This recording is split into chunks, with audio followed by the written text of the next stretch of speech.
Mario Kart 8 has a ton of amazing tracks. I was going to do a tier list of all the tracks, but there's 96 now, and I feel like all the tracks are pretty good overall. So I thought instead I would just cover the ones that I really enjoyed.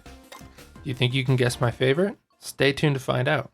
So to start this list off, the first course is Animal Crossing. This course is based off of Animal Crossing New Leaf, and I thought it was just a really interesting way to try new course design. Each time you load into this map, you'll get one of 4 variations to race on, and each variation is based on the 4 seasons. So every time you play this track, you're getting a different version, and you never know what you're going to get. And additionally, the music changes depending on what season you're in too. Other than the visuals and audio, it only changes slightly for each variation. Usually it adds some small obstacles or additional ramps to trick off of in different sections. Nothing too major or crazy. The overall layout of this level is simple and leisurely, which I think fits the theme of Animal Crossing. I wouldn't say it's the best Mario Kart 8 map, but it's just really fun to play, and I guess because of this, it's the one I've played the most. I'm also a little bit biased probably, just because I really like Animal Crossing. I really enjoy how Tick-Tock Clock is visually different. It's just a unique concept, and I really like being able to trick off the clock's inner workings and mechanisms. I thought being able to jump off the clock hands and the gears along the finish line were a ton of fun. And the section with the gears that rotate clockwise and counterclockwise was a ton of fun to weave back and forth through. This track feels similar to Waluigi Pinball in the sense that you're in a machine and you can see all the inner workings of it. But I'd say the design is a little bit more subtle and simple. Even though it's simple in that sense though, I still think it's visually striking and stands on its own compared to the other tracks in the game. I think the theming for Dry Dry Desert is really fun. It always reminds me of running through Dry Dry Desert in Paper Mario and exploring the pyramid. Some of the jumps are really fun to hit on this track, and I really enjoyed the addition of the oasis at the end.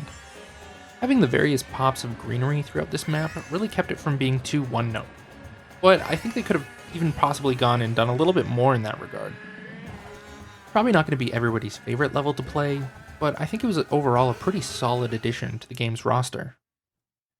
I'm honestly a sucker for the winter tracks in Mario Kart 8. I don't know why, but something about them just feels cozy. I think they're the best courses to play throughout the holidays.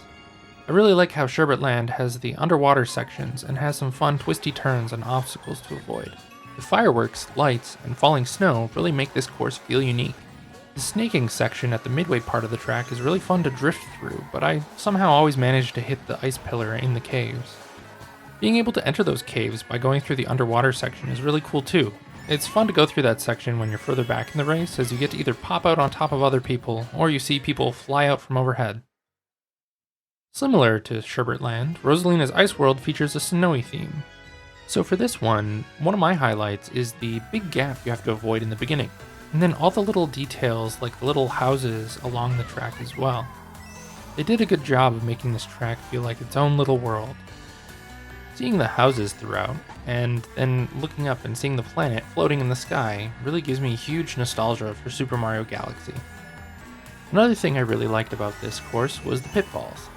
You have to really pay attention so that you don't fall into the pits in this map, and it sometimes could be annoying depending on what items are getting thrown at you, but because of that, I thought it was extra satisfying when you pulled off the perfect lap.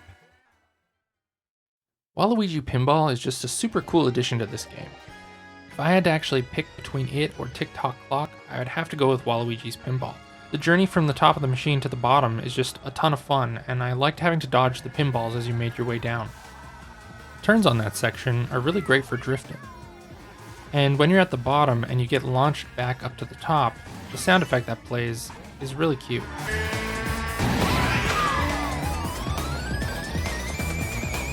The theming for this level is just spot on, and I feel like it's just one of the more memorable levels out of the 96. Out of all of the additions from Tour we got in the DLC, I think Vancouver Velocity is my favorite. I'm sure you can tell by now, but snow levels are just some of my favorite in this game. You're racing on a snowy night, but the track has a great combination of urban and natural areas. One of my favorite parts in this one is early on when you race through the park, and then you get to go over the 2 bridges. If I did have to pick a low point though, it would be just near the end of the race when you go through the arena 2 times. I wasn't really a huge fan of it. But the rest of the level just kind of made up for it, so I'll give it a pass. Big Blue is a exhilarating addition to this game, and I'm sure all of the F-Zero fans out there really appreciated it. Man, I really loved the water slide section, and I loved how fast it made the track feel. The tight winding turns are just so fun to take as you work your way to the finish line. The overall visual design maybe isn't the most visually striking, and to be honest, I've never actually played an F-Zero title, so I'm not entirely sure how close it nails the aesthetic. But overall, it's just a lot of fun, and I guess I might be a little bit biased because I really like the linear races in this game. Next on the list is Squeaky Clean Sprint. Now, I don't really have a lot to say about this one, but I just thought it was so charming how it took you on this little journey around this bathroom. The details in the room are just super fun to spot, and as you play, there's a couple of fun shortcuts to try in later laps. I love the little details everywhere, and I really feel like the tracks like this are some of the perfect Mario Kart tracks. They're not only fun to play on, but it's fun to watch as a spectator too. Next up is Ribbon Road. Now, similar to Squeaky Clean Sprint, you are shrunken down and you are racing around a bedroom filled with toys.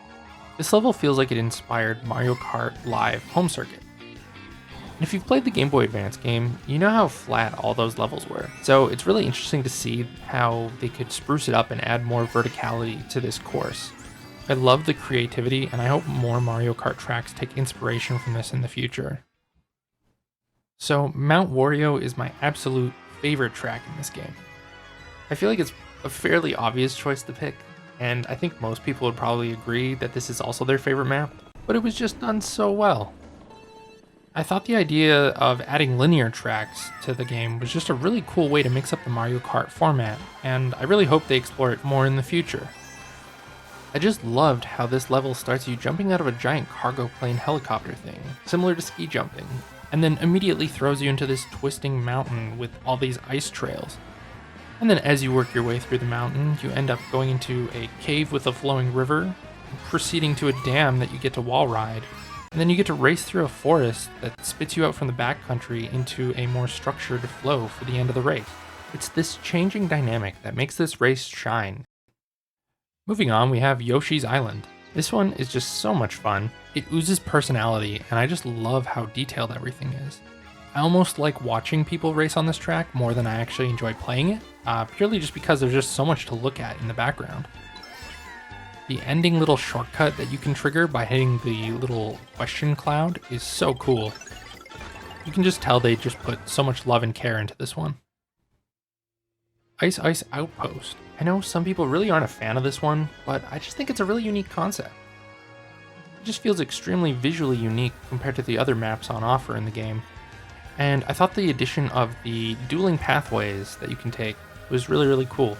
And I liked how, similar to Big Blue, you could fall off one path and land on the other if you weren't careful. I also really like the shortcuts on offer here. There's one where you can't really see the road as you drive off of it. It always gives me a thrill when you take this shortcut, and if you can pull it off and not fall, it's just so satisfying. That being said though, I fall pretty much almost every time. Daisy's Cruiser is up next, and this one's just a classic. I loved the little details and touches they added. The Goombas floating in the pool are really cute. I think my favorite section has to be the shifting dining room. It really adds a ton of momentum, and it really seals the illusion of sailing on a ship. It's such a fun little detail, and the little daisy decorations on the walls are super cute. Overall, I wish this track was slightly longer or had the benefit of different laps, but it's such a fun addition to the game that I just had to add it to the list. The music on this one is also tons of fun. It gives off that island vacation-y feel, which is cool. Now, last but not least is Athens Dash. This is another addition from Tour that I feel really stands out. I really enjoyed the little jump at the beginning of the level. On the left-hand side, you can kind of trick off a higher pathway, and just in general, being able to race through the ruins is really cool.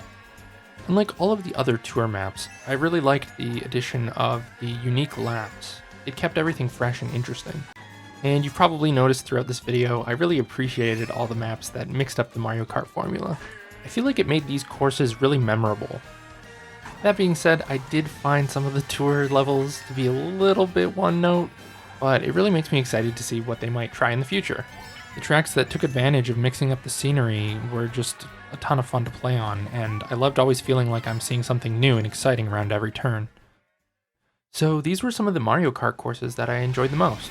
I'm sure as I continue to play the game, my opinions on certain maps will change, especially as I give the DLC courses more time. I'm really curious to know what your favorite levels were. Let me know in the comments down below. I feel like people's opinions can vary greatly depending on what you like and dislike in this game, and there's variety for everyone. If you like this video, please give it a thumbs up and subscribe for more content like this in the future. And with that, I will catch you next time.